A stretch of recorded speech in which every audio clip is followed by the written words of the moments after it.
And Romulan, would you like lizards or beasties? Beastie boys. Oh, I'd like to go over the Beastie Boys. All right. What do they got for us, sir? Well, let's see what they've got. Either way, it's no sleep till Brooklyn, and we're gonna have a lot of goats here. And let's see. They are now just forming their ranks.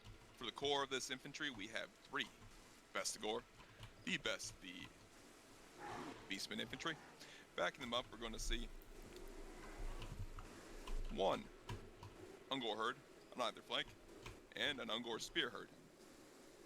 Backing up the rear line, and also 2 Ungor raiders, a little bit of missile presence. And now, the real beef of this army, we have 2 Minotaurs with great weapons.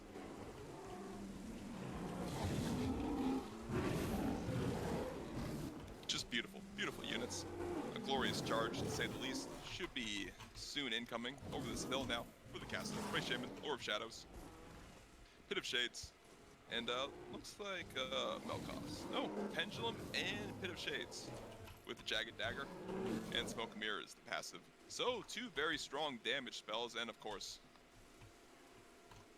the leader of this army is Morgor, the Shadow Gave. He has a standard kit.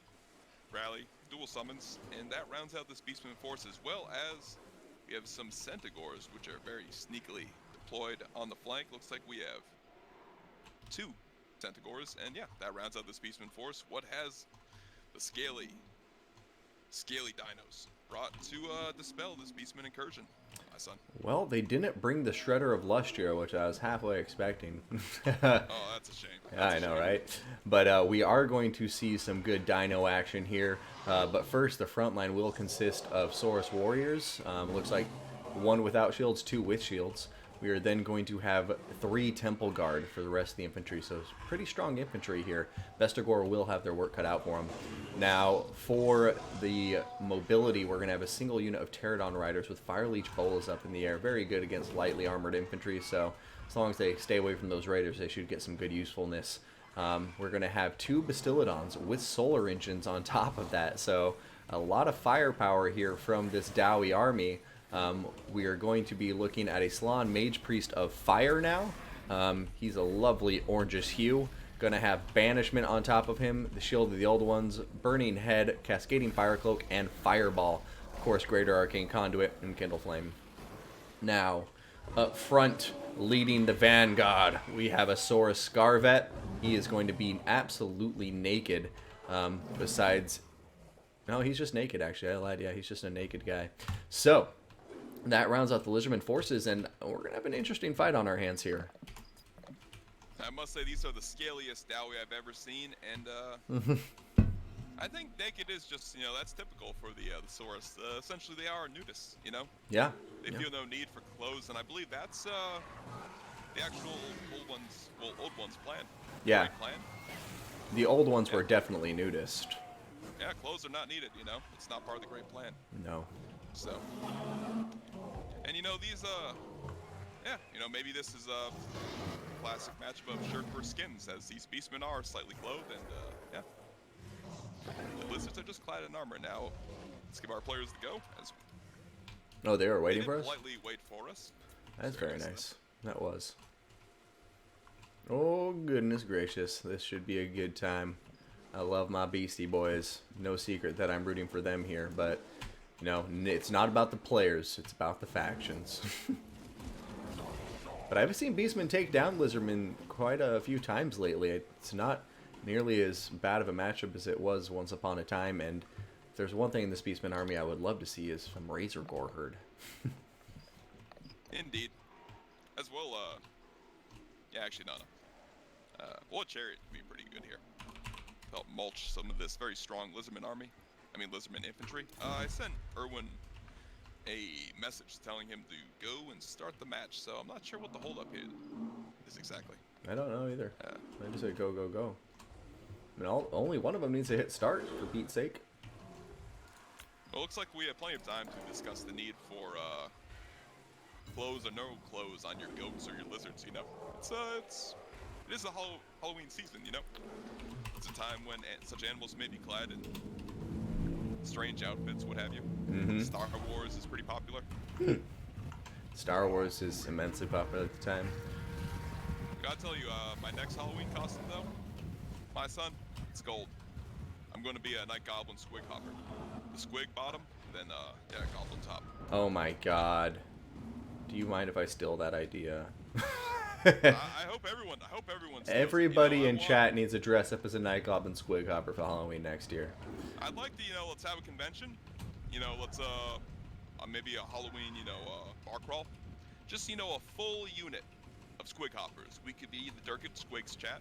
All 45 of us going around, causing a ruckus, ad caps, bugmans, what have you.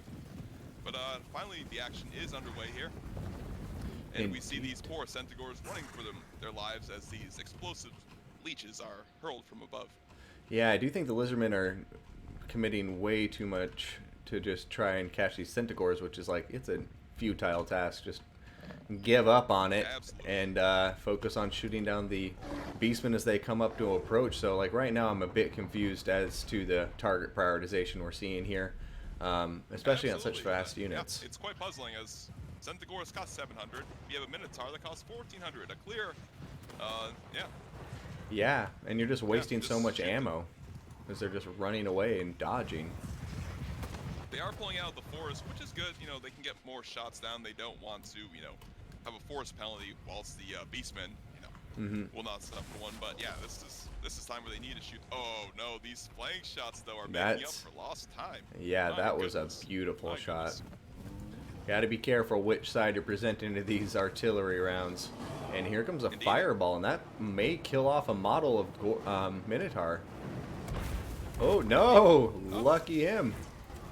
It seems, oh wow, very lucky. They missed 2 of those solar engine shots as well, and now the lines are about to meet, and yeah, there hasn't been much damage done to the Minotaurs, and this is the point. I wouldn't be so coy with the Minos here. Don't run around. Why run on the flanks? That's where the Temple Guard are. Just what are the Lizardmen doing right now? They're running away from the frontline engagement, and Vestigor and Goreherd are so much faster. They're not going to get a... I don't know what's happening here. Yeah, it's curious. They are being cut off as well by the Centaurs. They're being caught by the Vestigors, and yeah. And of course, they can't get too close to the white line either, but at their position now. Yeah, we'll see. Often despite great early Beastman play, the Lizards can just come back late with the vengeance, but there's no healing on the field, so we'll see if they can do that. Yeah, I guess it will remain to be seen, but here comes a cast of Burning Head by the looks of it, and that's going to go right through the Beastman line and do a good bit of damage. Oh man, yeah, those Vestigor herd not happy, but now the Beastmen coming in with an Occam's Mind Razor of their own, doing a nice bit of damage to the Saurus Warriors. But look at the Saurus Scarvet, man. It's getting pummeled right now by Archer Fire and by the Minos with the great weapons, and I don't know if he's going to be able to get out of there. Well, as I say that, he just retreats with ease behind his Temple Guard. Oh, look, a massive banishment going down on the left flank, just ripping through the Beastman lines. Oh. A lot of damage on some Vestigors, and they routed some Ungors going into the Ungor spears, but now it's veering off. But yeah, quite a strong early engagement for the Beastmen. They're climbing ahead, and looks like we have some Chaos Summon. Chaos Summon's going down, and Dinos taking a pounding. Dinos are getting smashed right now by the Beastmen, I have to say, and and not to be harsh or anything, I just think this was just some questionable unit prioritization and targeting from our player Erwin Smith, and I think Rejzel's just very much outplayed him in this round. And here comes the Minos on top with Morgor to get the Saurus Scarvet, and yeah, once that Saurus Scarvet is down, I just think it's going to be a GG from there, because nothing is going to stop these Minos from just running around the field. I guess there's some decently healthy Tomb Guard left, but there's only 2 of them, and there's plenty of Beastman infantry on the field. Indeed, as well, all the Chaos Spawn are on the field, and there's still some Vestigors, So. Yeah, Saurus Scarvet's like this dead. land is going to get chopped. Yeah. Do not think the Slann is going to like hanging out with a bunch of Minotaurs. Temple Guard are coming in to help, but Looks like they got interrupted by Festivore charge and are no longer coming in to reinforce. So yeah. Indeed, and yeah, it looks like these corrupted cows will be eating Toad tonight. And the Beastmen just batter this Lizardman force. And yeah. Yeah. Probably like a few of those shots back with the solar engine. Yep. Put down those Minos in the early game. Yeah, seriously, GGs. that probably would have been the thing that tipped the scales if he just focused on those Minos first.